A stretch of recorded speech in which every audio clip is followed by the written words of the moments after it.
Hi, Mage fans. This is your host, Terry Robinson with Mage the Podcast. Joining me today from friend of the show, The Story Told, is Griffin. Yes, hello everybody. My name's Griffin. I'm so glad to be here talking about a very fun little game that maybe will be helpful to you. Hooray. We're going to talk about the Steve Jackson game, In Nomine. How did you encounter this game? Right. So I was a wee tiny child. I wasn't a wee tiny child. Point is, I was 37. I was 37. I'm not even 37 yet, but I'm getting there. So point is, when I was in middle school, I played D&D with all my friends, but D&D in middle school is a lot less about the game and about stories and a lot about who's in and who's out. Silly middle school things like that. Mm-hmm. So I got pretty disillusioned with role-playing because it seemed like kind of a sham. And see, like, I didn't know the word toxic at that point, but I was just like, this isn't fun anymore. What am I doing?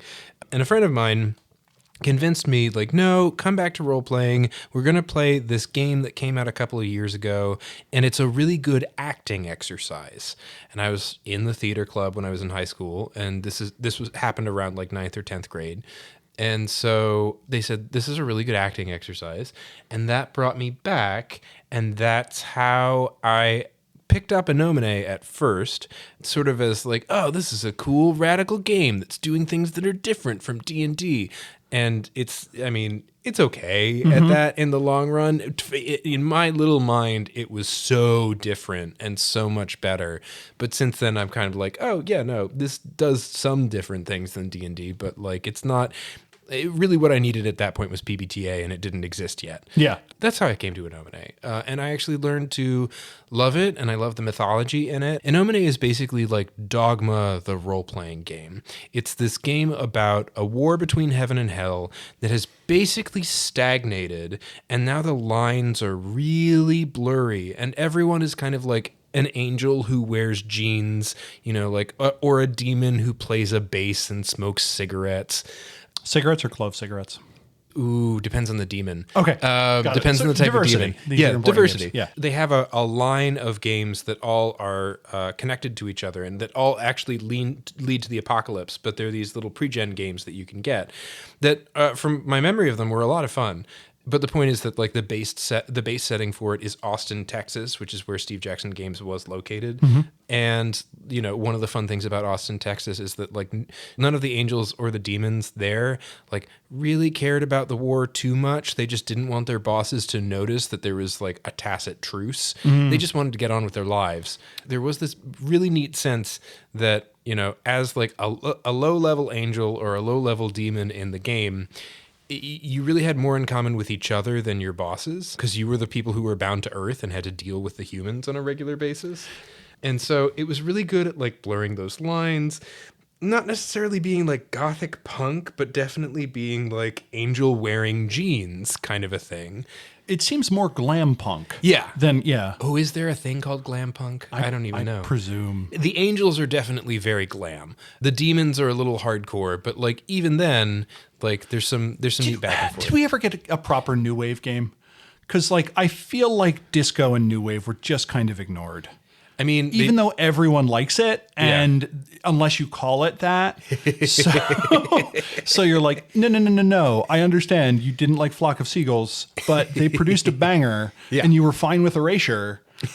So I mean, there was that New Wave Requiem source book that came out that way. Yeah, quite literally. It was New Wave. Yeah. Kind of went for that. But I think apart from that, have they done a New Wave game? I don't even know. That's how I came to it. I came to it because it was fun. It had the mythology to it, but it was also really sarcastic about the mythology. It has several of my favorite things in the world as a player. I love having supernatural powers that involve either dreams or death, or preferably both. I love being... There's big Sandman energy. I was about to say, I love being a Sandman and Wraith. I'm a ghost who can go into people's dreams. Bleh. And I'm a dream that can turn into a ghost. I'm a dream that, like, I also love playing the Slua and changing the dream. Yeah, okay. Like, I'm a dream who can talk to ghosts. Yeah. If I'm playing a mage game, like having mind and whatever the death power is, either entropy or death, depending on which kind of mage game I'm playing. I was going to say I had no interest in the dream aspect of things until I realized that I'm in the process of producing what is now roughly a 30,000 word piece on a single dream realm. Really? Yeah. Ooh, tell me about that. Well, I don't know if it was started as this joke, but Domain in Mage the Ascension is useless. Okay. It's a fascinating idea that there is a part of the Maya or the dream realm that you have unusual amount of control over. And it vaguely mentions that this can be helpful when you're navigating quiet because you're already familiar with the space inside of your own head. Yeah. Or it can be a potential jumping off point to go different places in the Umbra and then provides precisely 0 systems on how to do that. Yeah. And someone's like, well, most backgrounds go up to 10. There's no reason Domain couldn't, or Demesne, if we want to pronounce it correctly. Oh, yes. What would an 8-point Demesne look like? Basically wrote it up that for the last several hundred years, there's this phenomenon where a number of people seemingly have a shared domain, which is in the form of shallow sea, in their own breakwater, where the etheric ocean spills upon the mortal world. And the idea is it has a sufficient amount of weird dream things. For instance, the moon only illuminates people and the sun only illuminates non-people. That's so cool. Yeah. Oh my God, that's so cool. And it's one of those things where there's one entrance and one exit, and they lead to different places. And only through this inner voyage can you go to the watch nests that tell you what the next, that if you leave then, and no matter how long it takes you, where will the exit go to when you arrive? So I love that. I love that so much. I want to play this, Terry. I want to play this so bad. I would love your opinion when it gets to the editing phase. Yes, please. And the side effect of that was, because I don't know about you, but when I think of dreams, I think of clear systems and definite hierarchies. I went through all the things that had been referenced in Mage about like dreams and dream places, and I'm like, well, these kind of break down into these 3 big categories. Sure. Yeah. There are dreams of shared feelings, there are dreams of shared events, and there are dreams of shared desires. Okay. And I'm like, hey, these tend to cluster around these realms, and that helps you if you want to hop off of one and navigate to another. That in the dream world, there are 6 directions in which you can travel. You can travel to people who are physically proximate to you. Yeah. So I could leave my dream bubble, and if you were sleeping nearby, I could go to your dream bubble. Of course. Or I could travel on a different axis, which would be people having similar dreams to me, all the people who were doing it. Yep. And all the other axis was the type of dreamer, which is just kind of an arbitrary way of describing people who are poetic in similar ways or what have you. Sure. It should be easy in Mage to travel between areas that have like a synergistic relationship in some way. Like in my game, if you wanted to go to the Fortress of Government, you just need to get lost at City Hall. Okay. Enough. Yeah. To go there. Yeah. And likewise to any number of places. Sure. So I think places like that should have a lot of cognitive connections, or it's one of those things where it's like, yeah, normally the Gauntlet would be a rating of 8 in a place such as this, but you want to go to the Fortress of Government, it's a Gauntlet of 4 or something like that. But you need to know the right, there's a ritual or something you can do to go through it. Yeah. So I like the idea that reality is shot through with these portals. You just kind of have to know how to do it. And it's like, well, yeah, you can get there from here, but it's really easy to go to this. As a fellow Philadelphian, it's one of those things where sometimes you'll just have this bus route where you're like, wow, this just goes from the IKEA to Grace Ferry. That's super convenient if you literally need to just do that. Have you run into a 10-minute play called, I'm looking at my mother's collection of plays. We're in my childhood home right now. That is not a metaphor. It's not a metaphor. It's a literal childhood home. Have you run into a play by David Ives called The Philadelphia? No. Is that the one where you can only get what you want by not asking for it? Yes, that is. You want to go somewhere, you can't get there from here. Yeah. In Nomine has a dream world. It's often disregarded, but it's really fascinating. And it's like In Nomine as a game is really good to basically at creating about 20 or so really fascinating, very powerful NPCs with their own backgrounds, stories, and interrelationships with each other in the form of these archangels who are trying to oversee how heaven interacts with the world, and these demon princes who are trying to oversee how hell interacts with the world. But all of them really just have their own agendas. And in In Nomine, at this point, at the modern point in history, and really through most of history, God has stepped into a part of heaven that only blessed dead humans can go to. And Lucifer is really jaded, and he just strolls around hell and like occasionally will talk wise about people. He doesn't really do anything. He's just sort of there. And so there's this great sense of myth and history, but it's not like deep Tolkien-esque myth and history. It's like sarcastic and fun. It seems disillusioned too, It is, which I like. It's tongue-in-cheek. It's so tongue-in-cheek. Well, the Lucifer is jaded and God has withdrawn. That doesn't feel like tongue-in-cheek at all to me. Okay, that that's seems fair. like a serious take on the problems of forever. Sure. Okay. Yeah. That's fair. But just to bring this back to World of Darkness for a second, like in World of Darkness, we've gotten a notion of angels and gods in a couple of different places. The most direct is probably Demon the Fallen, where angels were the agent of God's will, and created the elements of the cosmos. They were given the contradictory goals of loving humanity with all of their heart, while also not being able to reveal themselves. Tough noogies on that one. Yeah. This contradictory pair of directives led to a war where a bunch chose to reveal themselves to further their love, which started a fight with the Elohim that stayed on God's side and chose not to reveal themselves. The fallen were banished to the abyss, from which they eventually escaped during the Week of Nightmares.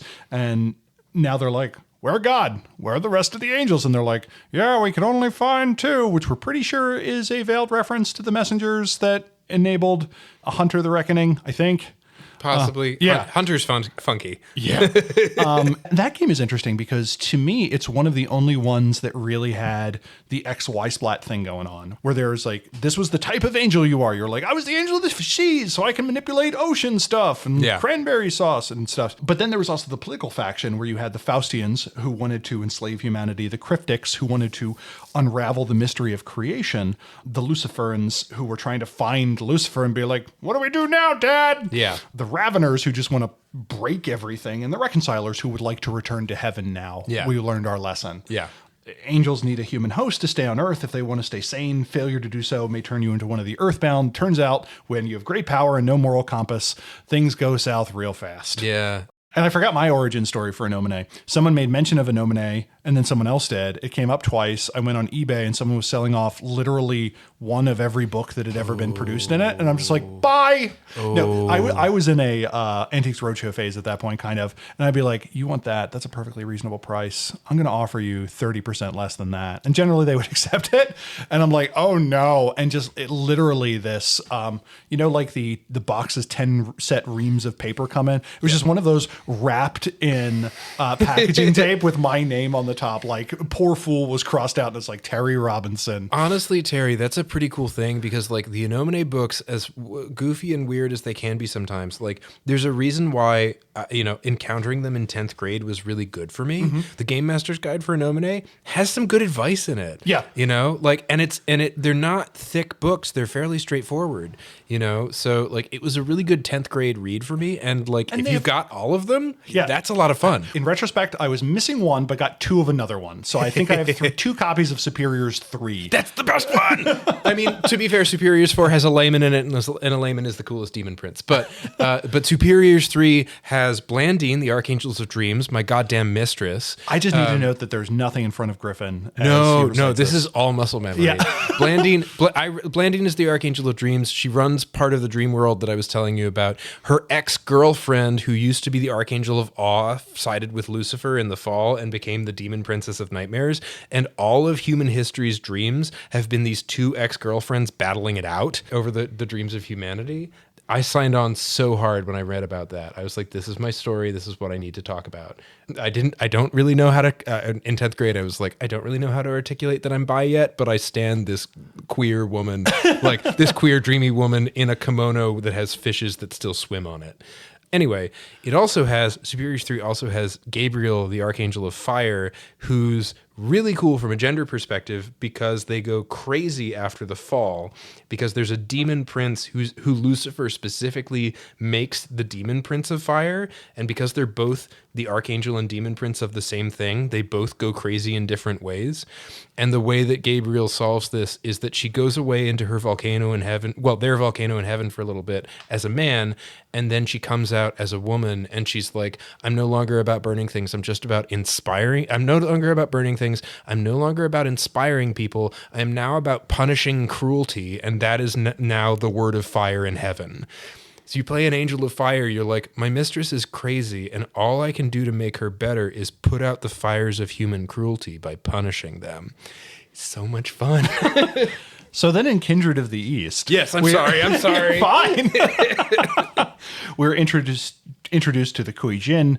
They are the corrupted descendants of the Wanjian, the 10,000 heroes chosen by the august personage of Jade. See more on our information on our episode of God in the World of Darkness. They were given the mission to guide and protect the universe in ancient history. The Wanjian were originally chosen by tests of skill and courage. They fed on the ambient chi of the universe. However, they fell from grace and learned to feed off the chi of living beings and corrupted the tests of worthiness. Their children, the Jihai, the Golden Children, tried to keep them on the path of righteousness, but were eventually killed off. God cursed them to live as the undead, unable to acquire chi except from drinking the blood of the living, and to exist as a brutal mockery of their former state. He then left the Wan Kuei to contemplate their crimes.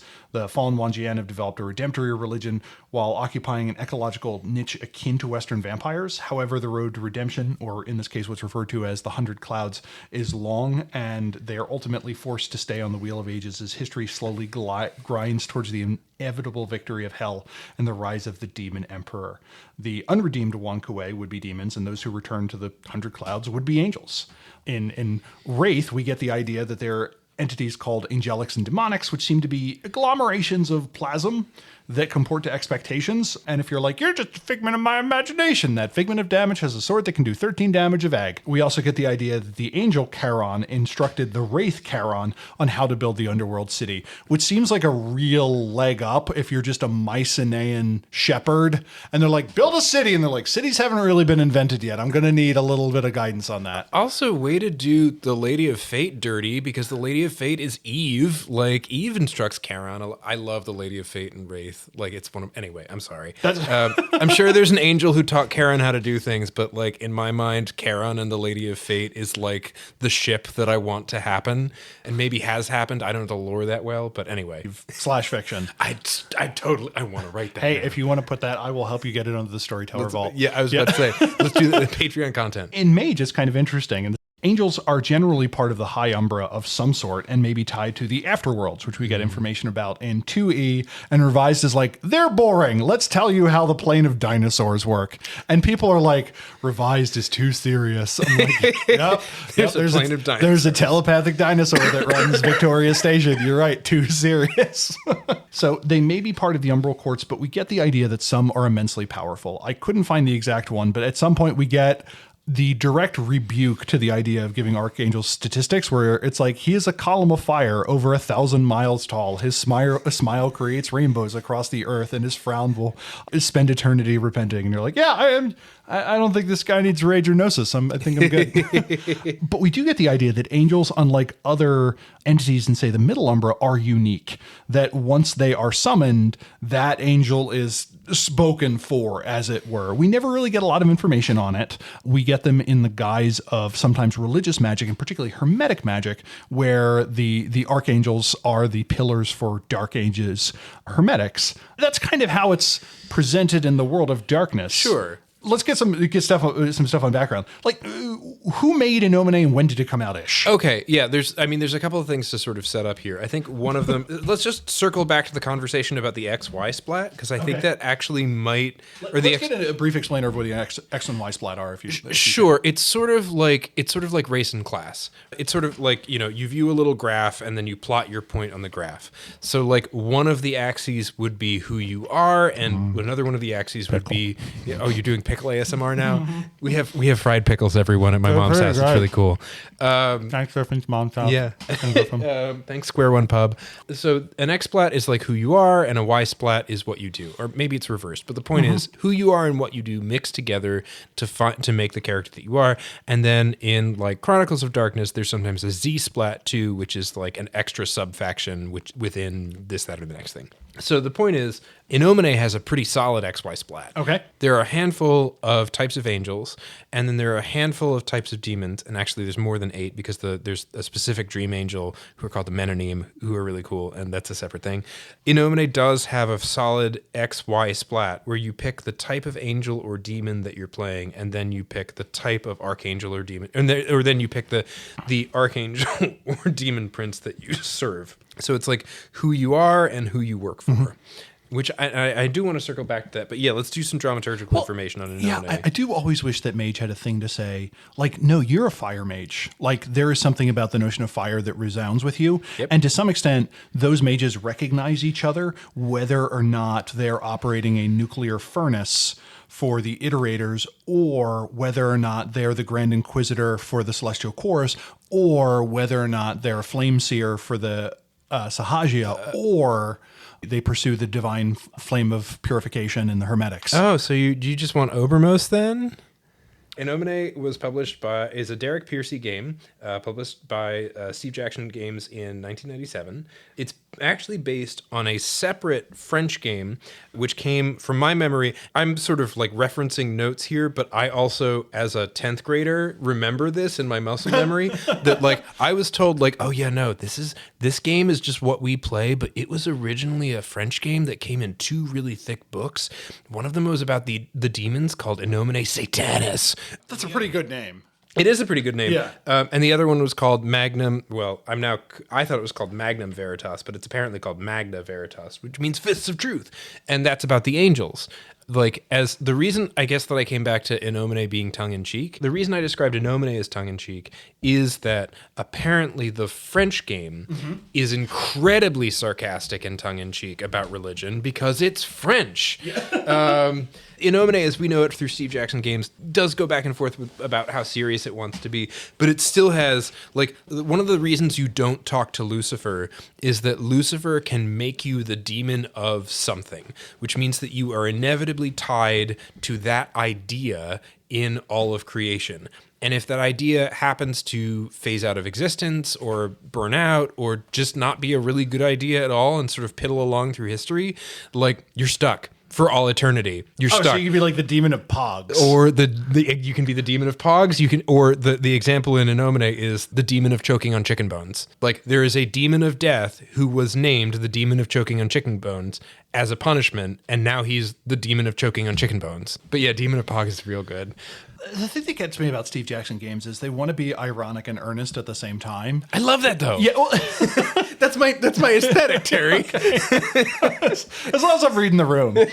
Do you feel the game came out of anywhere? Do you think this was kind of in the air? Was it just part of the generic Sinead O'Connor hating on the Pope, down with religion as we know it, ironic trail of the brief moment where Gen Xers had control over pop culture? Or all those things seemed like really good ideas. I can't necessarily speak to that too much. The reason that I came to it, right, is that it was smart, it was funny, it cared a lot. The rules were very light. In In Nomine, you have 3 dice. 2 dice look the same, 1 die looks different. You have to roll under a certain number under 12 in order to succeed on a roll, and then on the 2 dice that look the same. And then the 3rd die tells you how well you did on a rating of 1 to 6. Yeah. The fun thing about In Nomine is that if you roll all 1s, that's a divine intervention, and God changes the story on your behalf. Good if you're angels, bad if you're demons. And if you roll 666, it's the opposite, where Lucifer intervenes in the world and changes the world, better for demons or worse for angels. And so there's that. And then there's also the fact, this is sort of tying into the XY splat thing, which I think I need to explain really fast. Yeah. So the deal is that in In Nomine, the universe, this is my like pitch for the backstory of In Nomine that I've been doing since I was 16.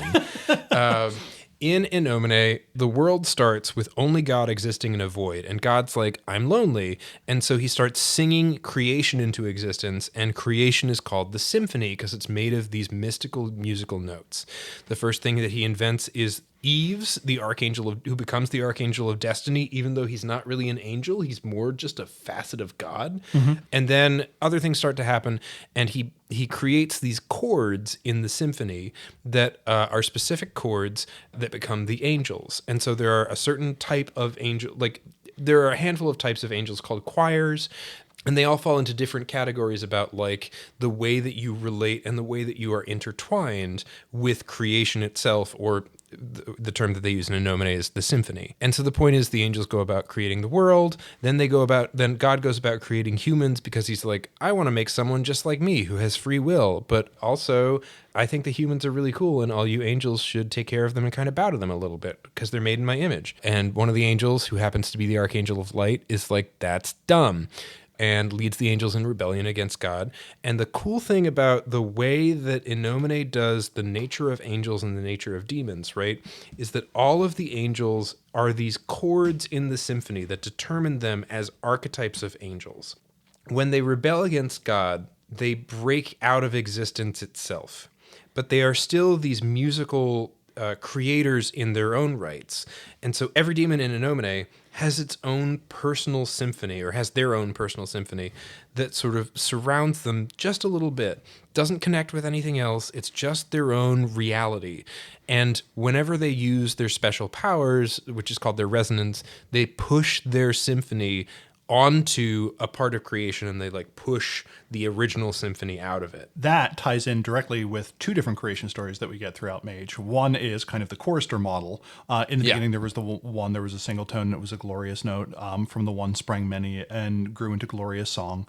But over time, some of the notes grew tired in their role, and I don't know why I know all this. Yeah, who knows, Terry? Who knows why you know all this? And the other one is kind of the creation story for the Nefandi, that they were that instead it was kind of done and pitched in light and darkness, and symphony and dissonance was the other model that at creation, the void broke into 30,000 pieces, 10,000 of light, 10,000 of dark, and 10,000 of shadow. The 10,000 of light and dark consumed each other, and the 10,000 of shadow waited and lodged themselves into the heart of men. That's so good. Yeah. If it stopped there, it would have been great. But the fact that it took 7 fucking pages to do it.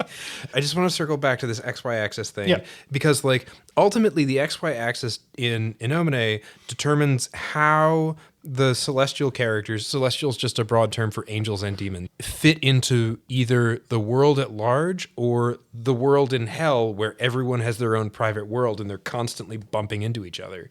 When the angels fall and become demons, they become these twisted, inverted versions of their angelic choirs. So, like, the highest choir of angels is called the seraphim.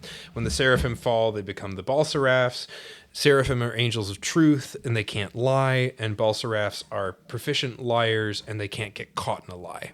Lucifer is a balseraph in the game. And so the deal is this, and this circles back, like, this XY axis thing and this question of how the characters tie into the different world also circles back to why I cared about this more than D&D, is that the x-axis, when you pick your choir of angel or your band of demon, you get a little note that says, here's a thing you can't do. Like, balseraphs can lie proficiently, but they can't get caught in a lie. When you say can't, is this one of those things metaphysically, like a she can't be made to look foolish, or you can't let this happen or something terribly bad happens? The latter. Okay. When you do this thing, you gain a stat called Dissonance, which is like the breakdown of your celestial soul. It means you've gone against the nature that either God gave you or that, like, you found after you twisted the one that God gave you. And this is what separates celestials from humans. Humans don't have dissonance conditions, they have free will. And so the fun thing about playing a celestial is that you get a dissonance condition from your x-axis. You get it from the choir of angel or band of demon that you are, but you also get a dissonance condition from your y-axis, which is the superior that you serve. So, like, I like that instead of nature and demeanor, you have nature and boss. Yeah, it's so good. I also like the idea that I think all spirits should have dissonance conditions. I know, right? Where if you're able to get rat spirit to heal someone, or you're able to get unicorn to, like, do a line of coke or something like that, that's you're able to, like, destroy it. Yeah. I mean, that's kind of like bands and whatever it is in Chronicles. But yes, that's really fair. And so the fun thing that stood out to me as a high schooler, as a 10th grader about this, right, is that it was an acting challenge, right? If I was playing an Elohite, who are a type of logical angels, who can who have distanced themselves from their emotions so much that they end up being good at picking up on other people's emotions. If I'm playing an Elohite, I can't let my own emotions affect my feelings or affect my actions, or that pushes me further toward becoming a demon by destroying my soul bit by bit. However, I also get a dissonance condition if I am, say, an Elohite of fire, because my mistress Gabriel is trying to punish all of the cruelty in the world, and if I let that cruelty slide, I violate my connection to her, which also pushes me further toward becoming a demon. And demons have it too. If you're working for the Demon Prince of Secrets, the best demon, Alayman, the Demon of Secrets, objectively, he's really cool. S tier. S tier. It's him and Beleth, baby. Beleth is the Demon Princess of Nightmares. So if you're working for the Demon of Secrets, you cannot reveal facts. I think that's what it is. Like, you cannot directly tell the truth because then you can't blackmail people. The point is that, to me, those came across as acting notes. And the fun of In Nomine at the time was that, like, D&D didn't have acting notes. D&D, like, my experience of D&D was a bunch of middle school kids dicking around and trying to prove who's the bigger asshole who runs the friend group. And that burned me out. And so for In Nomine, it gave me a chance to articulate being like, no, like, my character's inner life actually matters. It matters a lot more than looking at several spreadsheets to determine how far my arrow can go. So is that something that, like, we should steal for Mage? Do you think it's one of those things that when you join a tradition, you should have something like a Dissonance trait that in exchange you have this one supernatural, there's that one rote that is never paradoxical, or one rote where you always automatically get one success. But the flip side of that is you have this weird thing that does existential damage to you if you deliver the good death unjustly, or you hide the glory of the one, or you crush down on someone's sense of creativity, or you scorn someone's hard work. Yeah, I think it would really take leaning into paradigms a lot. Okay. Like, paradigms right now are just like a thing, or as far as I know, I could be totally wrong about this, but as far as I know, paradigms are like a thing that you believe, but you have free will, so you can really choose whatever you believe. Your avatar has a nature on its own, but that nature only affects how it yells at you. You're still a human. You can do whatever you want. What's your avatar essence? Screaming. Primordial. The silent treatment. Primordial. Yeah. But if you make paradigm and focuses and stuff like that more essential, where you're like, no, this is written into my soul now. You know, if I go against my beliefs, I do paradox, or like I do like accidental nephantic magic, or like you'd have to tie it into that somehow. I like the idea that it's coincidental, just not to you. Yeah, that you catch yourself. Yeah, and to me, that's a double-edged thing. It could be problematic for you, but at the flip side, it could be a source of experience points, as that becomes a toehold to expand your worldview. Especially if you wanted to do a game focused on a Nephandus who's trying to corrupt the player characters slowly. This idea of like, oh no, you can have more power if you break your beliefs. Like, you can do it, is really cool. So that's a lot of fun. Or like, come on, Virtual Adept, just buy the Chromebook. Yeah, it's good enough. being able to control paradox affect your own, or something like that. I don't know. Interestingly enough, it's worth pointing out that In Nomine does have sorcerers. In In Nomine, you can sell your soul to the Demon Prince of Fate, and he'll give you the power to ritually summon other demons, and then you end up in a will battle with them to make them do what you want, and sometimes you can lose that, and that's bad. Interestingly enough, the fun thing is there's a little side note in one of the books being like, hey, side note, John Dee was onto something. Gabriel gives out this power too so that you can summon angels, but don't let anyone know, because none of the angels know they can be summoned and bound. If we want to talk about magic users in In Nomine, like, I think that's a really cool place to go to. The idea that, like, there are these celestial creatures, but you have to traffic with them. And that can involve a lot. I like the idea that there are a set of spirit patrons that will not work with mages, but can work with mortals. That's fair. They're like, no. You've got spheres. Yeah. I don't trust you. You have access to the spirit sphere. Yeah. But this guy, his name is Jim. Yeah. He's going through a rough spot right now, and he thinks a Ferrari will fix it. Yeah. He has true faith in that Ferrari. Exactly. But I kind of like that as a notion that there is another magic that in this weird way is could be potentially better. Does all mortal magic in In Nomine come from? It's okay. Magic in In Nomine. The angels, the celestials have access to it more than mortals do. They're called songs. And the idea is that by singing notes in the symphony, you change creation itself. And so magic, generally speaking, in In Nomine is learning songs. And sometimes very willful mortals can learn a couple of songs, or find items that have songs written into them that they can then use. Although sorcerers get to do things like bind demons and angels, and then get the demons and angels to sing the songs for them. Okay. To abuse the metaphor, is this one of those things where mortals have the ability to sing songs, but angels and demons have the ability to compose melodies? I don't think it goes that far, unfortunately. Okay, but I mean, that's a good true magic, that is, hedge magic thing. Yeah. It's like karaoke. You really can't go off book unless you're really good. Oh, gosh. In Nomine needs karaoke. That's what it misses. I mean, it's missing like coherent, interesting mechanics, but like it also needs karaoke. So you've kind of stated some of the key elements. Like, what are the places in Nomine, and kind of is there a timeline? Like, you get the idea that there's this place where Lucifer is bummed middle-aged dad who's like, hey, I made some He's really like Don Draper. Don Draper didn't exist at that point, but he's basically Don Draper. Okay. So In Nomine does have an established timeline for history. There are different parts of history where like archangels and demon princes come up and go down. They go to war. They kill each other. They discover each other's secrets. Is this prehistory or is this contemporaneous? Is it one of those things where like the rise of the de Medici family coincides with? It does some of that, yeah. Okay. It does some of that. Like, some of it is like mythic Abrahamic prehistory. So there's a point where after the Garden of Eden. Okay.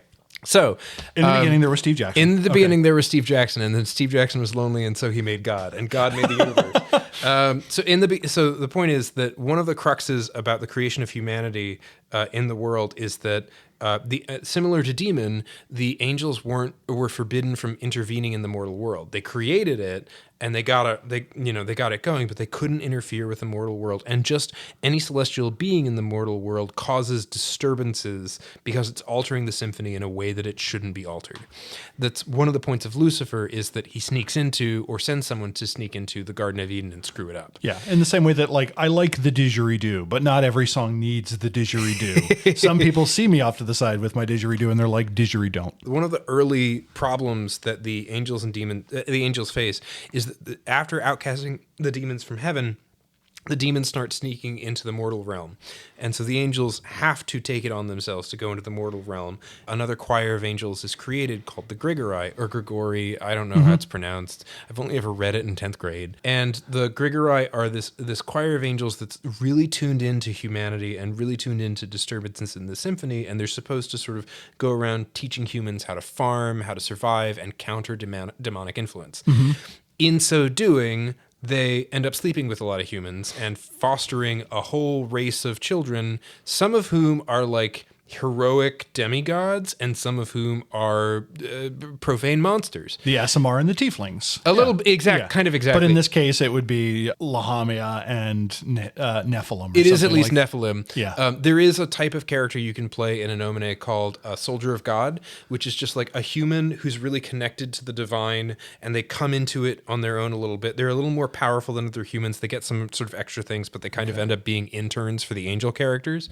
And so there's a conspiracy theory that's set up in a Nomine where it's like, oh yeah, no, God created the Grigori so that he could have them father the Nephilim and these heroes, and the heroes go on to create, those bloodlines go on to create the soldiers of God. The thing is that as soon as the Grigori are found out from having done this, they're brutally purged from the world, and the archangel of the waters, Oannes, causes Noah's flood to wipe out the Nephilim. Oannes then gets her own story where, I forget who kills her, but she dies, and it's very sad. But like, she's an archangel who's written into the prehistory of the world, who you never meet.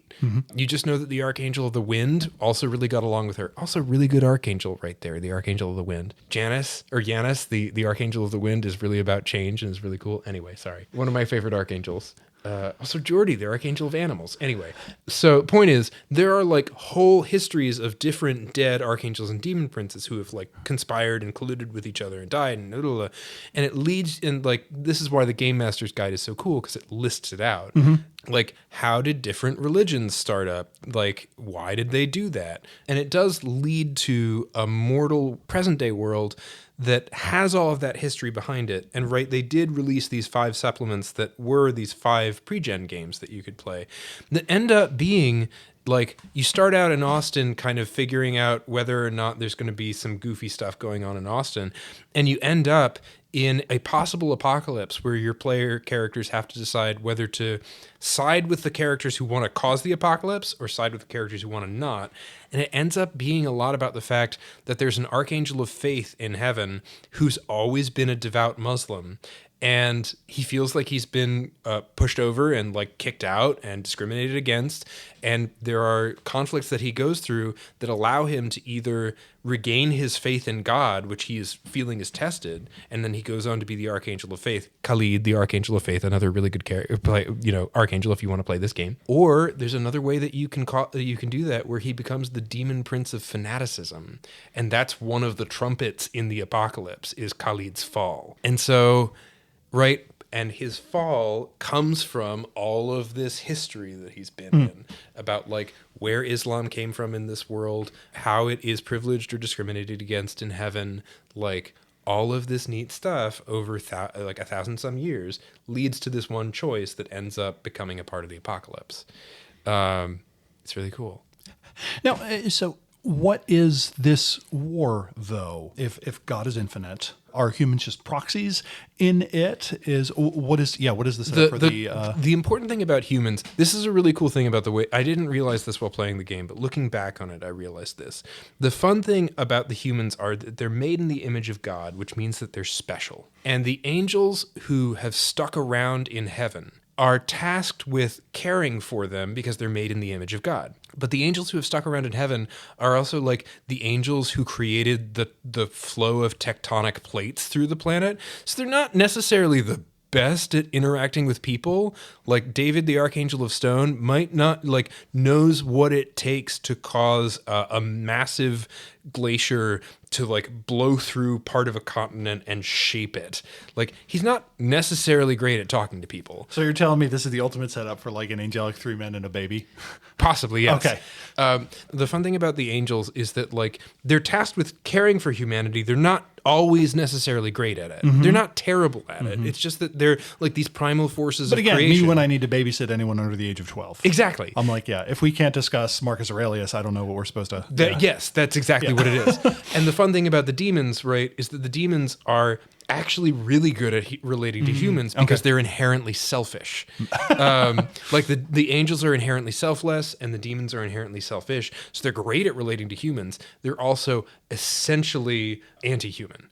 Right? They are there to corrupt and destroy because it's made in the image of God and it needs to go. Like there's a demon prince of lust and he's very seductive and it's very fun. He's pretty. He's there to kill you. He's there to break everything about you. Okay. Whereas the Archangel of Love is probably not. He used to be the Archangel of Love and then he fell. Okay. And there's cool In Nomine fan fiction about the Archangel of Love and the Archangel of Judgment having a relationship, and then the Archangel of Love breaks his heart by falling and becoming the demon prince of lust. Listeners, find someone who looks at you the same way that Griffin looks at In Nomine. You have this demon faction that wants to break everything. Is there a joy they get in merely subverting humanity or extracting service from them? Or is it all part of the long game? Demons are all their own people. So like, who knows? Okay. You know, as far as the forces in hell and In Nomine are concerned, generally speaking, the mission is still to corrupt and destroy God's creation. Okay. Whether or not you believe that as a demon is up to you. Like Lucifer may not even care about it anymore. Like so on and so forth. How are the demons allowed to persist? Numbers. Angels tend to be strong but few. Demons tend to be weak, but there's a ton of them. Okay. And why does God simply not smite them all? Good question. Okay. God has interacted with the world of the game very little. He has a couple of things that he does, but his absence from the world stage is noted in the game. Yeah, that's one of those ones where I also like there is the fan theory about the blight affecting God, that when in Demon the Fallen, when God intercedes to banish the rebellious demons, it is the infinite touching the finite, which both causes the world to slowly wind down and also kind of strikes God with finiteness. Oh my God, that's so good. When I was coming into college, I showed up, meeting World of Darkness players, and they were like, Griffin, if you like In Nomine, you should play Demon the Fallen. And I was like, no. That's I like don't do that. And the more that I find out about Demon the Fallen, I'm like, this did what I wanted so well. There were some missteps in it, but I think it's pretty neat. That, but like the idea of the finite touching the infinite, and like there being contagion, that affects both is just like, ooh, that's something In Nomine never did.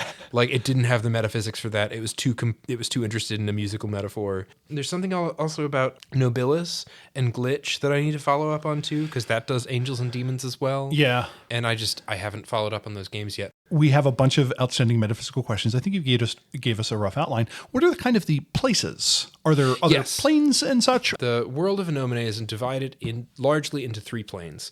There is the material plane. Oh, there's the corporeal plane. That's the word for it. Material and mage. Prime material corporeal, plane, the ethereal and the astral. Well, it's the corporeal plane, which is the mortal world, which is just everything we know and love.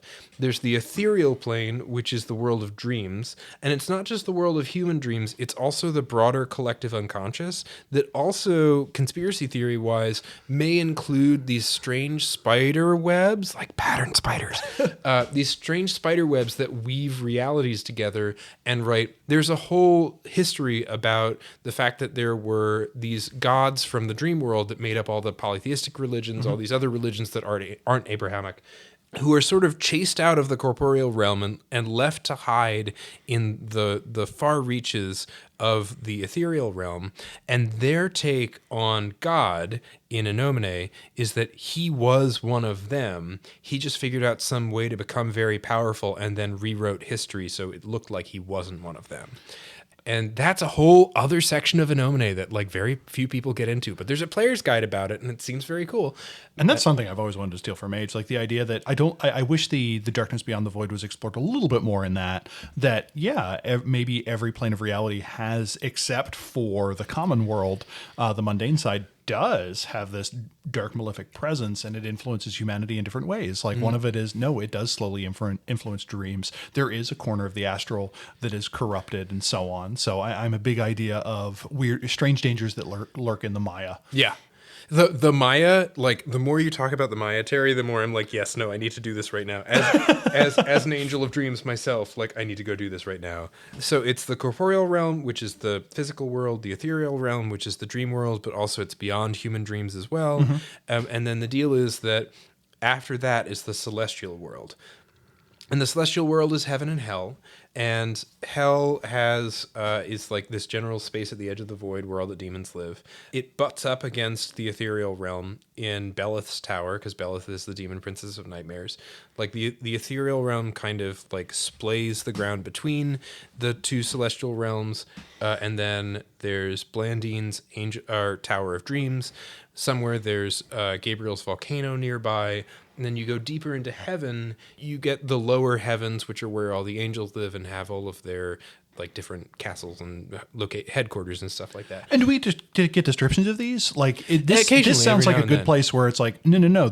We can have the volcano of just passion. Yeah. And we do take Gabriel, and as a fan of the Satanic Verses, the book by Salman Rushdie, I always want to say Jibril. Sure, do it. Yeah. She's referred to as Jibril several times, particularly when interacting with Khalid. Which Khalid makes sense. Yes, I know, right? And canonically in In Nomine, Jibril did show up to Muhammad with the Quran. Okay. That's a thing that actually happened. Point is, we do get descriptions of the headquarters. They mostly occur in the superiors supplement books. Not all of the superiors have supplements, so you have to make some stuff up every now and then. But the point is, the lower heavens are governed by the Seraphim Council, which is this democratic body of angels. And then somewhere in the lower heavens, there's Jacob's ladder, which goes to the higher heavens. This reads. And the higher heavens has basically never been breached except a couple of times in history. One of them is when Lucifer goes up to talk to God as the fall is happening, and he only comes back after he's slayed Metatron. So God has no voice, which may be one reason why he can't talk to the angels. He only comes back after he's slayed Metatron. Another is that there's an archangel of purity who, during the Middle Ages, is the one who leads this quote-unquote crusade to rid the world of the dream gods. And he gets so good at it, he's about to literally wipe them out. And then a light comes down from the higher heavens and is like, Uriel, come to me. You must, ascend Jacob's ladder and go to the higher heavens. And it's never explained why God calls Uriel to the higher heavens. He might have been doing it to praise him. He might have been doing it to be like, you're awful, go away. I also like the idea. This is something that we get no thing for, but this is just an opportunity for Terry and Griffin to bring up RPG things they really like. Oh, yeah, no, let's do that. I like the idea that Uriel is not an angel, but it is a title. Ooh. And in the same way that the Emerald Lady was visited by Charon and then comes back as a different person, and you're like, is that the same? That like we get a new Uriel or something that's kind of cool to do. Run this In Nomine game, Terry, because Uriel has, I kid you not, in the history, Uriel has a handful of angels who are like really good at helping him out, and they have a name for them, for the group, and I forget what they are. But the point is, after he's called back to the higher heavens, they sort of like quote unquote disband. Mm-hmm. But if Uriel's just a title, mm-hmm. like, what if they don't? What if there's one of his lieutenants who's been around for 500 years who's trying to become the new Archangel of Purity? Run that game, please. I mean, but this is also one of those things where it seems like the lore would fit easily into a World of Darkness game if you wanted to take that Abrahamic kind of direction of things. Yep. Or what I like to do, fudge it so that everyone's a little bit wrong. Yeah. One of the key things I always do when I have religious characters, unless orthodoxy is core to them, I want them to have a few additional saints that mortals don't have. I want them to have a few additional mage holy days and so on. So the idea that my character has 6 or 7 other angels that no one else has heard of, I think it enriches it. And it does, like Star Trek did it all the time. Yeah. Where they would be like, he's his doctor as great as Pasteur or Salk. And then Hugastar, the Klingon surgeon, and like to clearly indicate that time had passed. And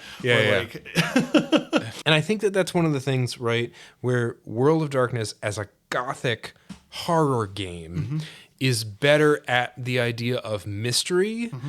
than In Nomine is. In Nomine is like fun, peppy, occasionally really brutal, but like it's not necessarily interested in like, no, there are layers within layers within layers, and you'll never understand. And it seems like In Nomine is not a game of mysteries, but a game of secrets. That there are answers, you just don't get them. Yeah, that's true. In the World of Darkness, there may not be an answer. That's true.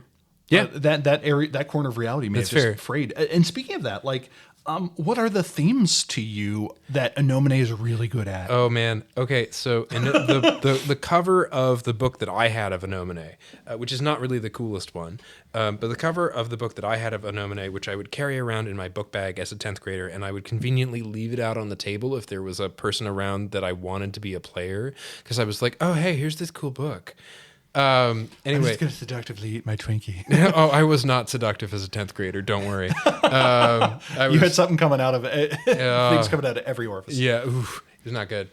It was more that like my hair was just way too long. But anyway, would you describe it as uncouth? It was so long. Highly uncouth. It was so long. It wasn't uncouth. That's the thing. It just had so much mass, and then it just like weighed itself down. In any case, so the point is that this cover of In Nomine was an angel wearing jeans, shirtless, with his wings splayed, fighting a demon, and the angel had a sword and was like about to strike the demon, and the demon had a gun, and like one of them had a gash in their side. They were both wearing jeans. They were both mildly sexualized.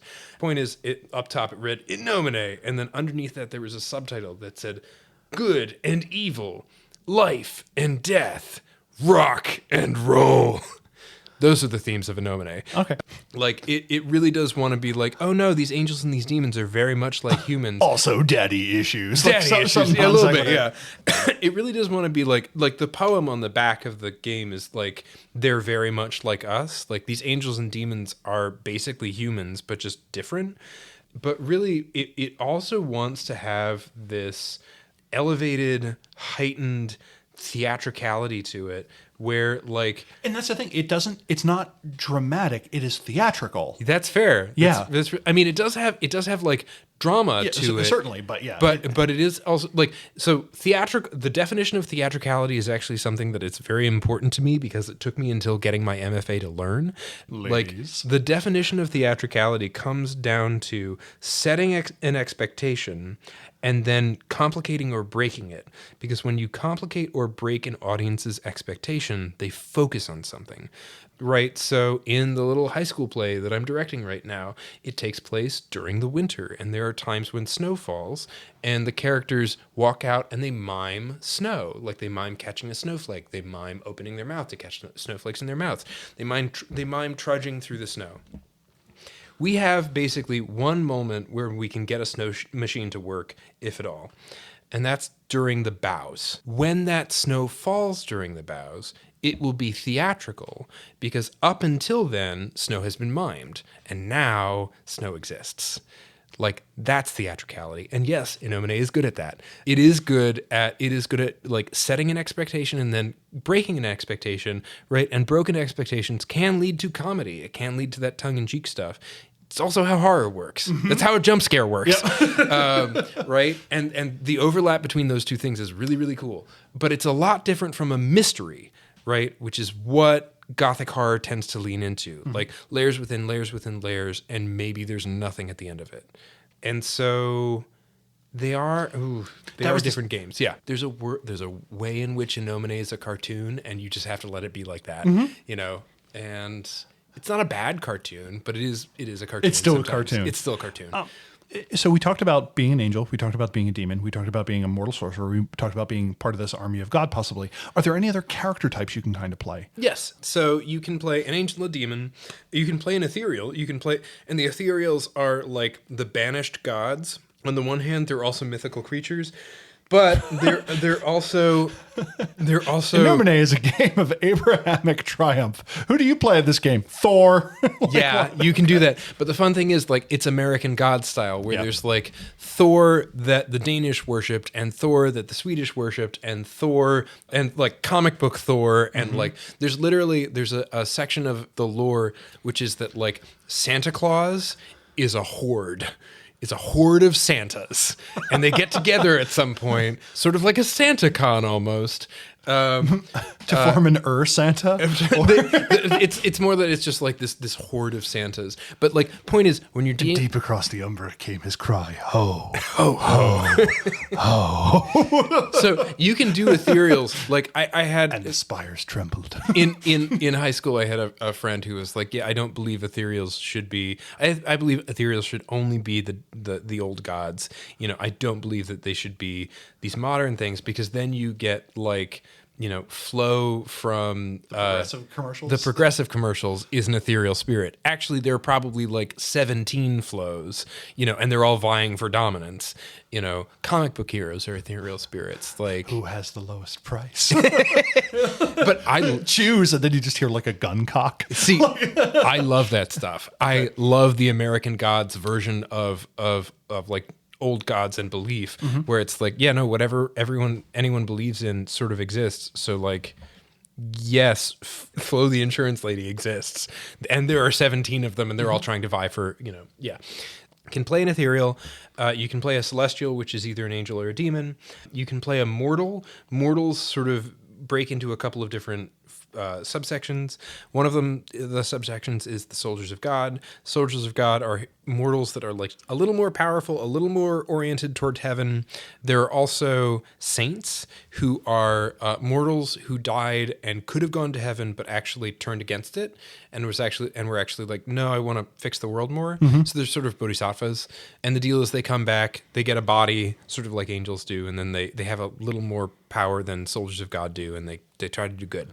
I always like that idea that that oracles are out there, they exist. They don't do sphere magic as you know it. They do something weird, though, that is very powerful, and you're like, that's a new one. We should have a conversation about oracles, Terry, because I may have invoked that lore in a Mage game that I finished up without knowing exactly what I'm doing. Well, that's fine, because that's one of those things where it's like, no, oracles are this, this, this, and this. And then you look back and you're like, oh, literally every time they're brought up, it means something different. Like, well, that's cool. Yeah. I love that shit. You got some space. Yeah.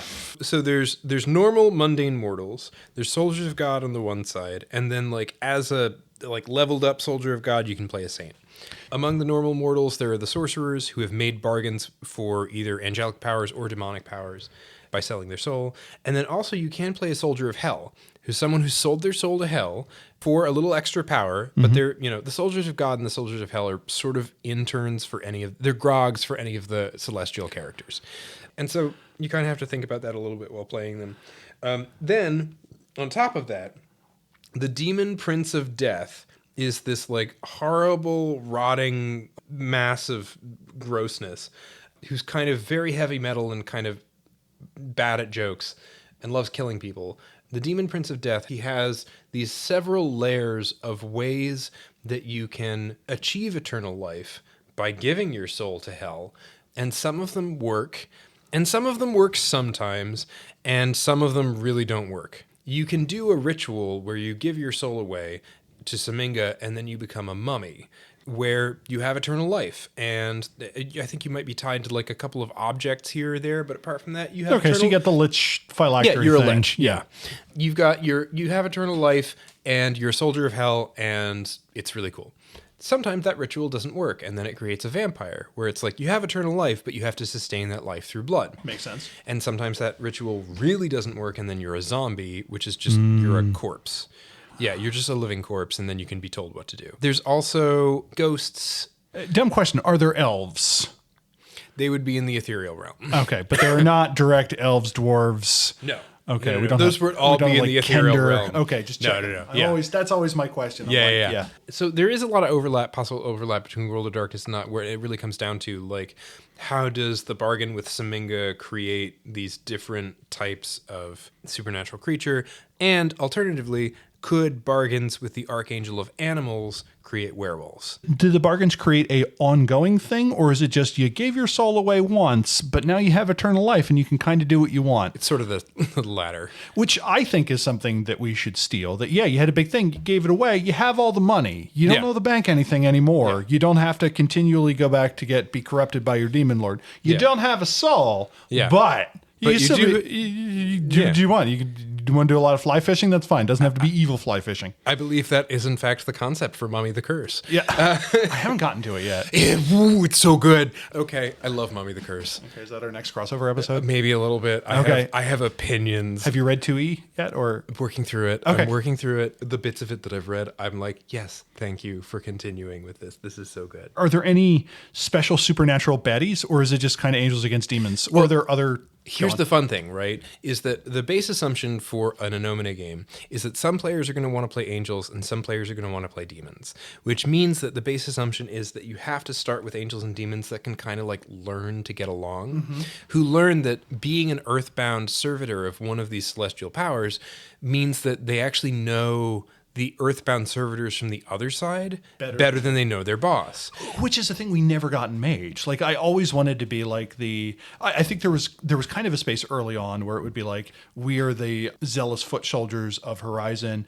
You are the marshals of order. Hey, we're both on the mud ball fighting each other while our umbral masters are away in their towers. How about you and I get together and do whatever? Yeah. And speaking of using the phrase do whatever, whenever you were talking about the history of the angels, every time you said something, I just wanted to say, in the biblical sense. Ooh. Yeah. She caused a flood in the biblical sense. Oh, no. God called him up to the higher heavens, if you know what I mean.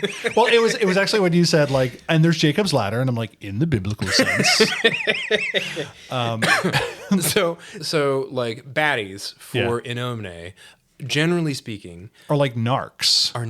Okay. Are people who are right, because In Nomine assumes that there's been a cold war between the angels and the demons, between heaven and hell, for a while.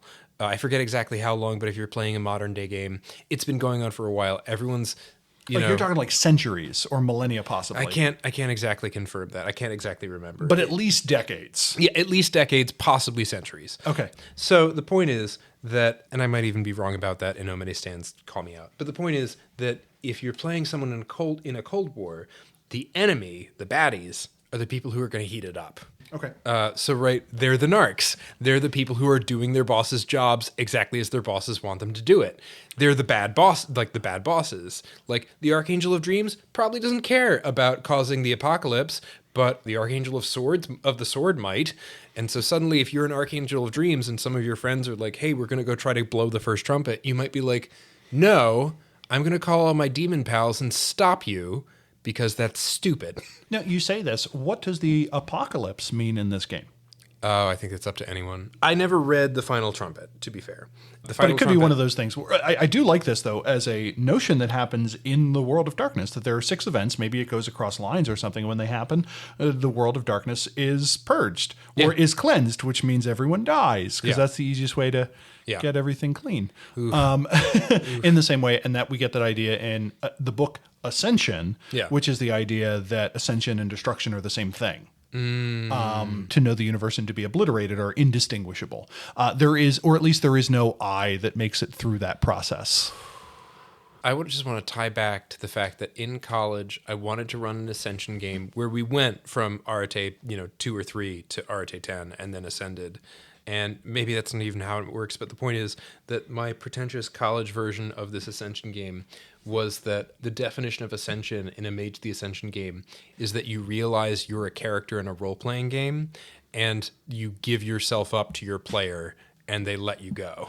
So, originally there was a book that has been referenced in a couple places that was called Mad Masks, which was going to be basically a kind of a, let's call it a player's guide to the Marauders, which was going to be written from the point of view of the Marauders, talking about all the batshit stuff they're forced to do as characters in a role-playing game, and them pleading with you to stop doing this. I'd run that or play that. That would be so cool. Yeah, or would it play you? Dun, dun, dun, dun. So it's Narc. So like what are some of the examples of, because all of these sound like amazing examples of an angel has tapped you and you're like, I'm not used to angels wearing leather pants. But being like, yeah, technically I'm the deacon of the frozen north, but some of my bosses, other people, have looked at nuclear winter and are like, no, this is a good way to spread his dominion. We should totally get on this. And they're like, guys, I really think you're not understanding the metaphor here. Fair. So we're doing this in a World of Darkness sense, not in an In Nomine sense. Like, how do we port this over into World of Darkness? Kind of so thing? who put it this way? Who are some of those narcs? What are some of those agendas out there that could really spell doom? Oh, you know what? I forgot to bring up another type of thing that you can play.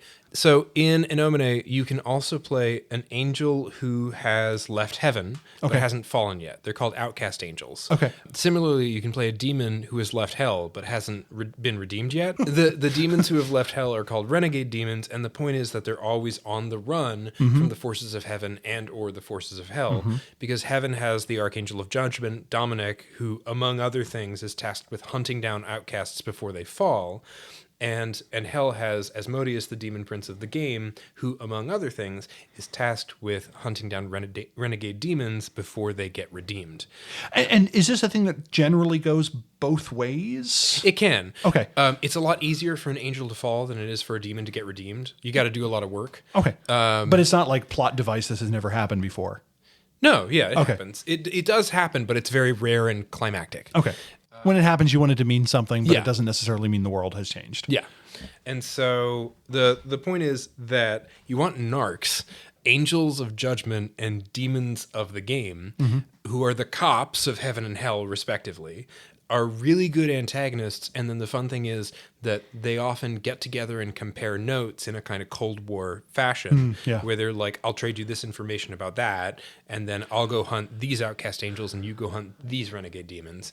So you want narcs, that's a good place to start. Yeah. And I do kind of like the idea, stealing that from Mage, that we have the idea that we have these forces of maybe each point of the metaphysical trinity where they're kind of policing it, where they're like, no, we want reality to fall in our direction. Exactly. But we don't want it to be because someone sees the pattern web of the cosmos directly. That's cheating. Yeah. We want humanity to choose stasis or choose this. Yeah. So they kind of have these agents. Yeah. And that's to some extent what paradox spirits are. And there could be this set of, I guess you could say, demons that are like, yes, we want you to corrupt mortals, but by revealing the visage of Janax the ever-consuming, you have used direct fear as opposed to corruption. We are bringing you in. Yep. Do that. Yeah. Yeah. Narcs. Yeah. You got it. Yeah. Narcs are great antagonists. Like World of Narkness. World of Narkness. So you've explained the reason of why angels and demons. So yeah, some of these apocalypse scenarios, what do you see, if any? If you play out the events that lead up to the last trumpet or the final trumpet, I forget what exactly it's called. Yeah. Like they do have ways that it can go, like whether the trumpets are sounded or whether they're not sounded. If they're sounded, if all 7 of them are sounded, I think it really just comes down to the players making decisions about who God is and who Lucifer is and what they actually want. To that end, interestingly enough, this is a hook that I used in the one In Nomine game that I ran for you, Terry. Part of the lore of In Nomine is that there was at one point an Archangel of Laughter. And before the fall, God talks to the Archangel of Laughter, and we don't know what he said. It was probably a joke, but we don't know. The Archangel of Laughter goes to side with Lucifer in the fall and becomes the demon prince of dark humor. And the whole point of Cobal, the demon prince of dark humor, is that he's Lucifer's jester. He can talk back to the morning star in a way that no one can, but he also knows something that God told him, and he hasn't told anyone about it for all of history. So is this whole fall thing a joke? That's the kind of stuff that you have to reckon with if you want to do an apocalypse in In Nomine. Where are all these characters actually? How does it all play out? So one of the things you bring up, though, that I like is the fact that a lot of the powers that you have cause plot to come out of them or accelerate the game in an interesting way. What are some of those kind of default angelic powers? Like, what are some of the cool powers, and what are some of the cool dissonances? Okay, so yeah, I mean, we're in the cool powers portion. Yeah, we are in the cool powers portion. Okay, so the resonances for the angels and the resonances for the demons are kind of mirrors of each other. Okay, sometimes I'm just gonna go through them all. The seraphim are the highest choir of angels. They're the angels of truth. They can pick up on. They literally listen to the symphony and can pick up on when someone is lying. Sometimes they can also pick up on the truth underneath it. When they fall, they become balsaraphs. Balsaraphs can basically gaslight people a little bit. They can force their symphony onto someone else and make them believe that in that reality, the thing they're saying is true. Below the seraphim and the balsaraphs are the cherubim. On the angelic side, cherubim attune themselves to a person, place, or thing that they have to protect. And they always know where that person, place, or thing is at any time. They can, go and find it and make sure it's okay. When they fall, they become the jinn. The jinn do exactly the same thing, except they're there to stalk and harass and destroy the thing that they're following. They're there to hunt the thing that they're following instead of protect it. And all of these things seem like, just to kind of jam in a plot idea, all of these things could be, as you mentioned before, could be attached to essences. Totally. These are things that your avatar could have, and your avatar is part of some earth thing, a pure one if you really wanted to. Yeah. And now you have this power. Yeah, but it comes with a price. It comes with a price. Where, like, the point is that the cherubim, once they've attuned themselves to a thing, they can't let it get damaged because they're protecting it. They're angels of protection. Jinn, similarly, I think, can't let the thing that they're following get damaged because, like, they have to be the one to do it. Below the cherubim are the Ophanim. Ophanim are, like, the wheels of fire, the agents of change and creation. They can, like, move really fast and know the quickest way to go somewhere and stuff like that. And then when they fall, they become the Calibim, or the Calibites. The Calibites are angels of destruction. They're kind of what would happen if you held an Ophanite down and nailed its feet to the floor and drove it crazy. They basically, instead of being agents of change, they have a whirling symphony of entropy around them, and they can point it at people and make them bleed out of their eyeballs. Working our way down, next we have the Elohites, or the Elohim. On the angelic side, Elohim are angels of logic and reason. They can't let their emotions affect their actions, but they can pick up on other people's emotions and also get to, like, uncover plot motivation and stuff like that behind them. This is why I love the angels a lot more. They're much more in tune with, like, social networks and less about being, like, an angsty teen, which is how I always read the demons. And then all my friends who were angsty teens were like, no, the demons are really blah, blah, blah. And I was like, that's stupid. When Elohim fall, this is really cool. When Elohim fall, they become Habala. Habala are demons who give over to emotion so much. You're hearing my dogs in the background. I'm so sorry. Habala are demons who give over to emotions so much they can make people feel emotions. And so they are really great at causing interesting scenes, and that's really fun. There's a weird thing in In Nomine where, like, the next set of choirs and bands are angels and demons that don't connect. At one point in the fall, certain angels exhibited so much purity that they became black-winged angels of vengeance for God called the Malachim. Malachim are angels of honor. They swear fealty to God. They swear a couple of oaths, basically. And once they've done that, they can pick up on any violation of honor or an oath-bound code that someone is doing. The cool thing about the Malachim is that they cannot fall, except for that one time where a Malachim falling was one of the trumpets of the apocalypse. Similarly, for the demons, like one thing that Lucifer did after going to hell was that he found Lilith and he was like, hey, want to be a demon? And she was like, yeah, maybe, but you don't get to tell me what to do. And she became the demon princess of freedom and spawned her own race of demons called the Lilim. The cool thing about the Lilim is that you can start serving a demon prince, or you can be what's called a free Lilim, which means that you owe 9 really big favors to Lilith herself. And once you're done, no one can tell you what to do. Now, is this the supernatural? No one can tell you what to do. You can ignore, dominate, you can ignore. Or is it just the fact that you don't have a boss? You don't have a boss. Okay. You don't have a boss. Like, you're good. This game has big Clerks energy. Yes, to it, and a little bit of Office Space to it. Oh, yeah, totally. So, okay. And so one of the cool things about the Lilim is that they can also be redeemed and become angelic forms of themselves, but the Malachim can't fall except for that one time when they may or may not have fallen. But though the Malachim and the Lilim... Please tell me there's like a trumpet tracker somewhere, kind of like the National Debt tracker in Times Square. In Gabriel's Volcano, it totally exists. We have hit Tropicon 2. We have hit Tropicon 2. This is not a drill. It's a rap horn. It's a rap horn of the apocalypse. Yep. Below the Malachim and the Lilim, you have Karyotats and the Shedim. Karyotats are hive mind angels who are angels of subjectivity who can possess multiple forms at once. It's their cool power. When they fall, they become the Shedim. The Shedim are like your classic corruptor demon. Mm-hmm. They can't possess multiple forms at once, but they get into one person and they can stay there as long as they make that person do one worse thing. I think it's like every couple of days or so. Mm-hmm. And so they can stay in that person until they're a monster. Below that are the Mercurians, on the angelic side. Mercurians are the diplomats to man.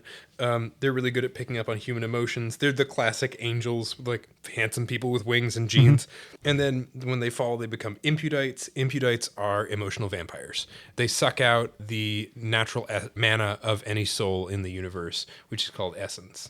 Those are the base choirs. There's an expansion choir who are a subset of an Angel of Dreams, who are really fun. And then there's also the Grigori, who you really shouldn't play because there's no canon rules for them. Which has stopped precisely no one. One. Yeah. One of the things that made research for this episode interesting is there is an In Nomine wiki, and it has a lot on there. Oh, yeah. And it is hard, though, to tell what is headcanon, what is canon, what is fan fiction, and what is like community content game. Yeah. There appears to still be a thriving online community for this game. Like, if you want to go out and join a MUD or something...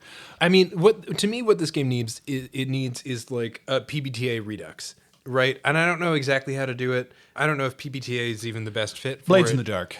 Yeah. Angels in the Dark, yeah. Yeah, Angels in the Dark, yeah. Symphony in the Dark. Anyway, which makes sense, because at my table, whenever we play Blades in the Dark, if you say Blades in the Dark, you have to sing it. You have to go like, Blades in the Dark!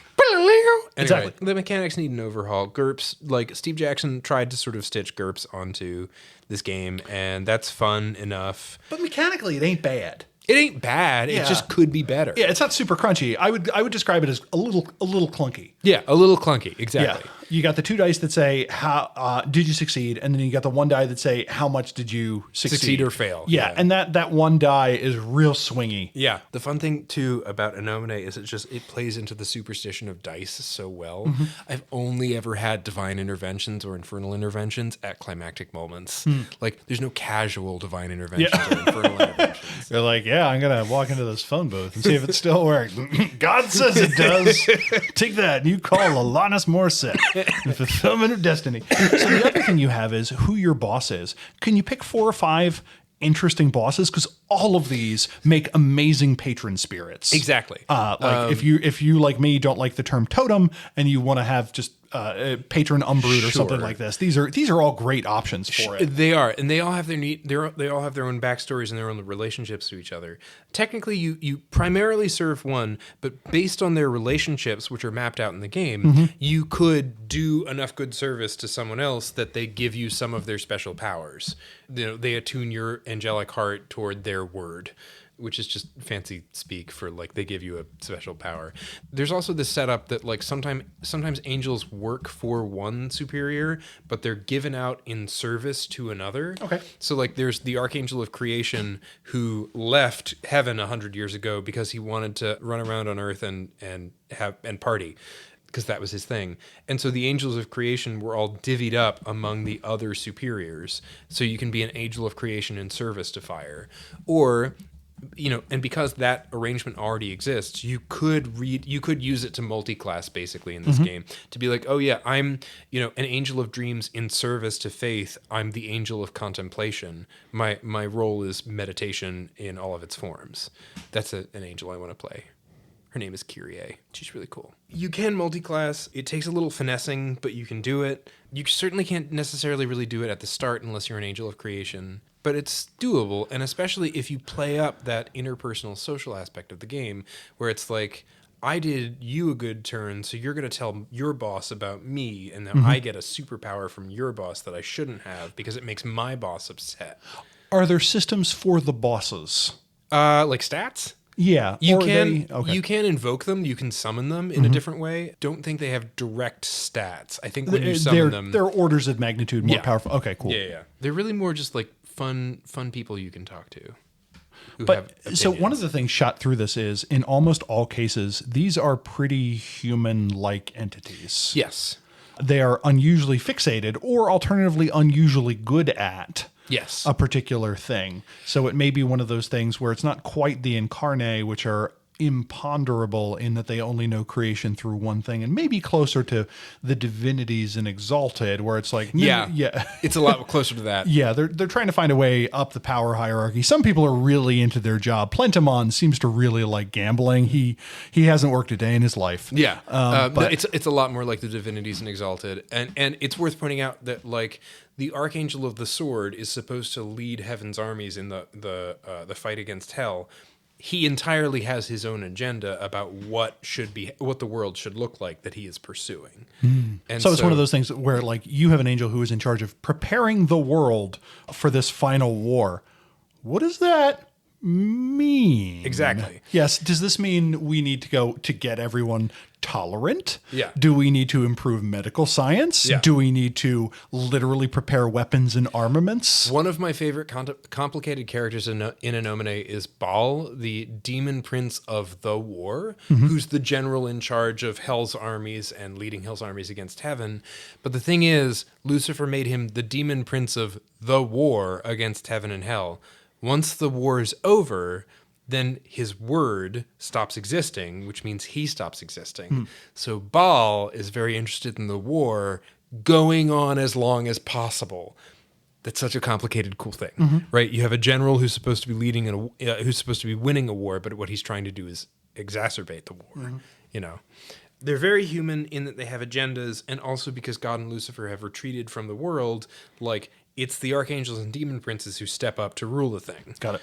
And they can't rule it alone in the same way that like a singular authority could, but they do exert a lot of influence in a lot of different ways. And then you can play with that in a lot of different ways. I think we've gotten a healthy dollop of the game and its world and its such. Any other little bits that are just like screaming a neuron that's like, pick me? The Archangel of Memory, whose name I'm going to forget, which makes a lot of sense. Ironic. Yeah, right. The Archangel of Memory falls and becomes Memorex. the demon princess of Oblivion. Okay. I believe it's Oblivion. But she's there to make everyone forget everything. She is at one point eaten by the demon prince of Gluttony, as the demon prince of Gluttony, Hagenti, who's a ton of fun, takes over her realm. Apparently, Hagenti forgot to eat one of her fingers. And one of her fingers is still floating around in In Nomine, and it has all of the power of her word, Oblivion. That's just a really cool thing that exists in In Nomine somewhere, is the finger of this demon princess whose name I'm forgetting, and I'm so upset about it. There's a ton of neat stuff in the backstory for In Nomine. Now, outside of just a war between heaven and hell, which is fine, but it has been done, and it can be totalizing, and we don't want to say, the Abrahamic people are right, or extend that and include the Yazada or any dualistic faith where creation is divided into like a dark side and light side. I like the idea that angels are actually just some of the only true entities, and that they do actually reskin themselves in front of different people. Like, I don't like the idea that all gods appear as you expect them to be, but I like the idea that that is more or less a charm, that we take the word and that is who this person is. So this finger of Oblivion looks like whatever Oblivion is for that particular person, and it just becomes we lose the framing of this being in the biblical sense. But we keep this is a cogent agent of oblivion. Yeah. And I like the idea that it is not a war between heaven and hell so much as a war between the high and the middle umbra. Yeah. Where we have the notion of void who is opposed or aided by the feeling of emptiness. Mm-hmm. We have the notion of truth who is aided by the feeling of truth, of knowing you are right. Sure. Or its emotional opposite. So you have the idea of an intellect which goes up against that gnawing feeling like you are wrong. And that is the war that they wage within the cognitive and emotional space of the game. Yeah. You could run into angels that are on vacation. Angels on vacation is where In Nomine wants to live. I don't know if you know this, but I put in with my superior for this to be my island episode or whatever, the beach episode. Yeah. Like, this is literally my scripted beach episode. Don't ruin it. Angels on vacation is totally what this game wants to have. I also like the idea that the war is much more esoteric. There is a war. They don't talk about what it is. Mortals may not be able to understand it. Yep. We may just be a lower dimensional pawn of some higher dimensional thing. Or alternatively, if we really want to lean into the farce angle, it is over something ridiculous that God and Lucifer thought was important, but mortals look at it and go, who cares? Yeah. And God is just saying it's about the principle, and Lucifer is saying it's about the principle. And then it becomes an allegory for the problems of totalizing bits of identity in terms of truth. Totally. I think In Nomine wants to live somewhere between those two, but more toward the latter. Yeah. Where it's like, oh yeah, there was like, there's clearly something going on between God and Lucifer, but like ultimately it's like, it's the people who want to end the world versus the people who kind of like the world because they've learned to live in it. Mm-hmm. You know, it's like, it's very good omens. And that potentially seemingly exists on both sides. Yeah. Yeah. You have one faction that says we want to return to the purity of void, another one that wants to return to God's light, and then another faction that's like, no. I just want to raise my dog in peace. Yeah. I've lived on Earth and I've learned to love this dog. We just got a Raising Cane's and I haven't gone to it yet. I hear there's a Jollibee's opening and their mango pies are apparently banging. So exactly. That's the conflict in In Nomine. Yeah. Yes. Which is neat because it gives us a bunch of mundane side of the reality, kind of supernatural entities. Yeah. And I think that is an interesting space to play in. Oh, yeah. And it could be one of those things where it's like, no. Your friend, the angel, is much more potent in the high umbra. Yeah. But their boss is then going to look for it. And we get that demon the descent angle. Yeah. Where it's like, yeah, you can do things, but instead, in the same way that you accumulate paradox flaws, this person is going, if they go loud, is going to summon the huntsman of their boss. The angels of the hunt are going to come down upon them or something like that. Angels of judgment, but yes. Yeah. Are there any other mage angles you see on this, or any maybe odd ones, like maybe how a virtual adept would run into it, or a Society of Ether member, or... I mean, it sort of depends on where you're starting and where you're going to. Like, if you're starting into Nomine and going into Mage, you're going to be taking a lot of cool ideas and then shunting them into an uncool, like In Nomine is a lot of fun, but it's not a postmodern masterpiece, you know? It really, if you're translating In Nomine over into Mage, I think the big question is like, what does it mean to be a supernatural entity who is primally connected to the tapestry? Like maybe in a way that even spirits aren't. Mm-hmm. Like spirits may form like a portion or something like that, but you're like, no, I'm the force holding the thread together. Mm-hmm. You know, like you're just a node of the thread. I'm the force holding the thread together itself. Well, I kind of like that as the idea that, for instance, muses are what happened when humans believed that they were creative spirits. Mm-hmm. The angel is the force of creativity. Mm-hmm. These do not represent spiritual entities, but these are kind of forces of the cosmos, and these are their agents as opposed to being results of human thought, which makes them a little bit more alien and makes them harder to direct, but they can kind of mess with the strings directly in a way that no one else kind of can. That's super cool. I think it comes down to this experience of like, what is it to be essentially tied to the world? Like in the sense that you are connected to everything, but also that you're bound to everything. Yeah. Versus what does it mean to have broken those bindings in the sense that you are now a free agent, but also you are entirely alone. Yes, you will. Yeah, you will never know the warm embrace of the tapestry. Yeah. That's where I'd start, at least, if you wanted to go from Nomine to Mage, because like at the end of the day, World of Darkness is much more complicated and much more mysterious than the In Nomine world is, which is not to knock the In Nomine world. It's much more. They're going for different things. Yeah, they're going for different things. And another hallmark of Steve Jackson is he likes putting all his cards on the table. He likes showing you the work that he did. And by he, I mean the stable of writers that work for it. Steve Jackson Games is exceptional, generally plotters. They are very good at coming up with that. And the words that connect it are usually fine. So I would rarely describe a lot of the Steve Jackson Game books necessarily as poetry. The plotting behind them is quite good. It's got stuff there. Yeah.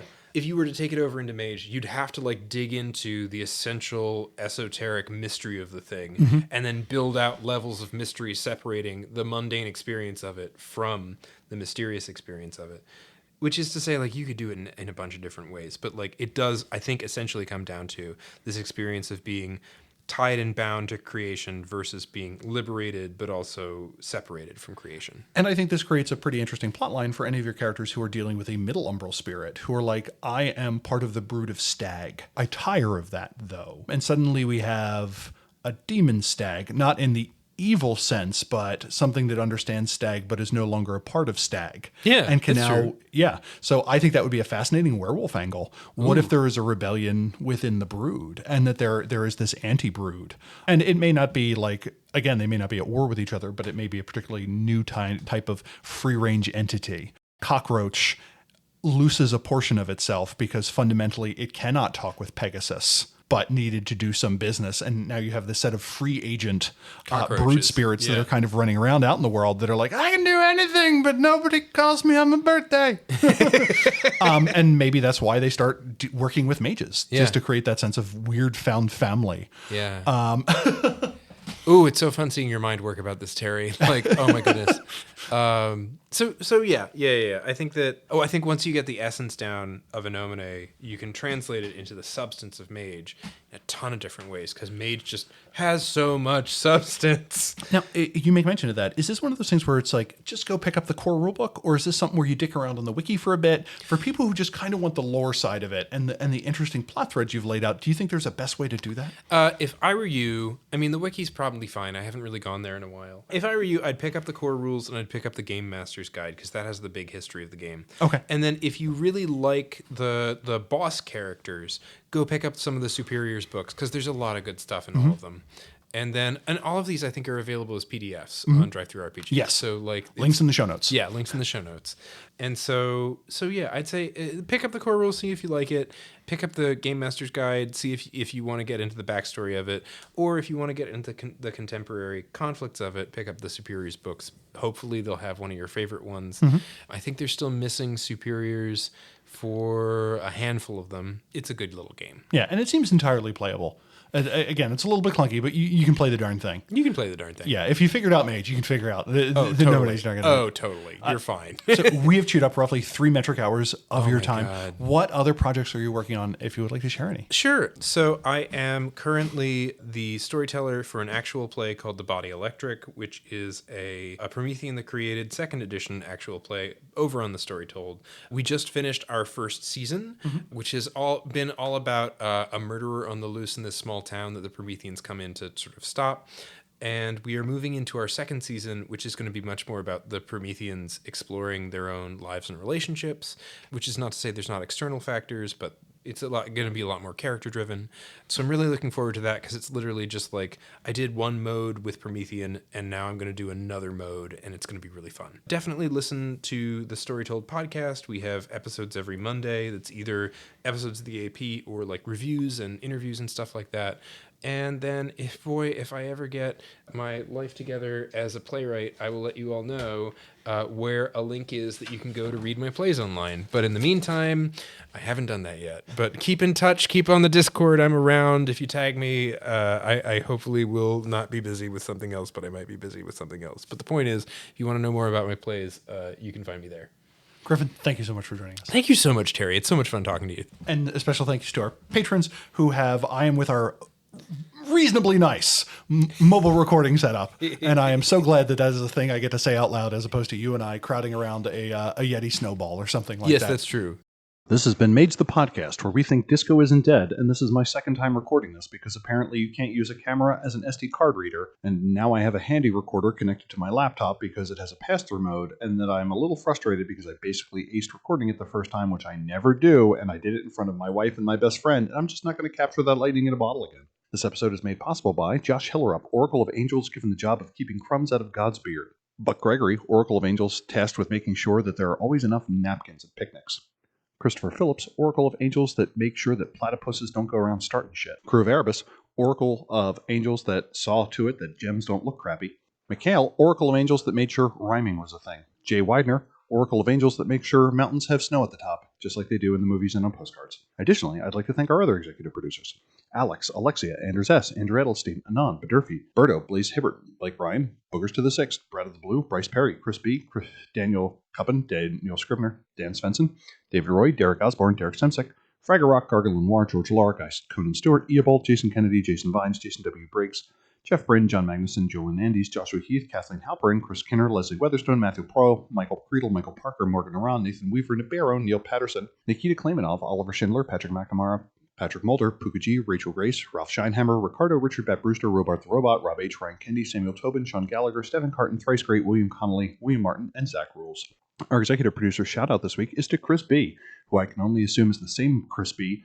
behind the archery and lifestyle brand Be Real. That's B spelled like the insect. The Be Real innovation was apparently coming up with some style of bow grip which is superior in every conceivable way based on what the webpage says. It will prevent your hand from getting cold. Using it will make you a deadly shot, more attractive in the eyes of your preferred gender, and capable of cowing animals by simply waving your hand.